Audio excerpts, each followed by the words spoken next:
আল্লাহ তো সবকিছু নিয়তি লিখে রেখেছেন যে অমুক লোক ভালো হবে না খারাপ হবে, সে কাউকে খুন করবে কি করবে না, বা কাউকে ধর্ষণ করবে কিনা, অথবা চুরি করবে কিনা, অথবা ভালো কাজ করবে কিনা, সে বেহেশতে যাবে নাকি দোজখে, সবকিছু আগেই লেখা থাকলে আমরা কি করব?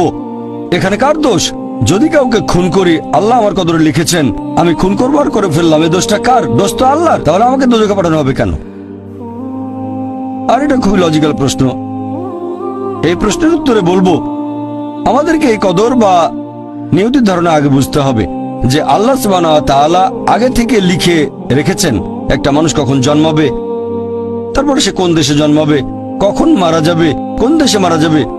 আল্লাহ পবিত্র কোরআনে বলেছেন সূরা ইসরা অধ্যায় 17 আয়াত নম্বর 14 যে যখন কোন শিশু জন্ম নেয় তার কর্মগুলো আমি তার গ্রীবালগ্ন করে দিই। একজন মানুষের ব্যাপারে আল্লাহ জানেন সে কি করবে, ভালো না খারাপ, সঠিক না বেঠিক, সে বেহেশতে যাবে নাকি দোজখে যাবে।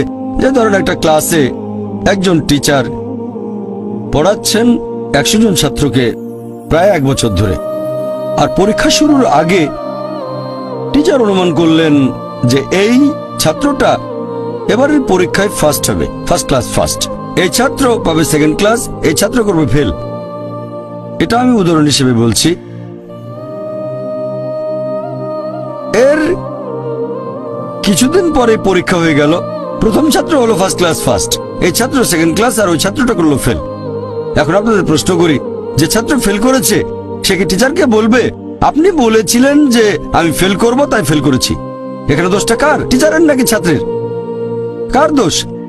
ছাত্রের। টিচার অনুমান করেছেন এই ছাত্রটা বাইরে ঘুরে বেড়ায়, ঠিক মতো ক্লাসে আসে না, সিনেমা দেখতে যায়, এজন্য সে ফেল করবে।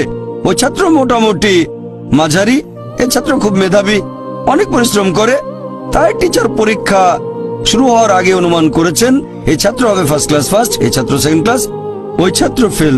তারপর আসলে ওই ছেলে ফার্স্ট ক্লাস ফার্স্ট, এই ছেলে সেকেন্ড ক্লাস, আর ওই ছাত্র ফেল। টিচার অনুমান করেছেন, তার মানে এই না যে দোষটা টিচারেরই হবে।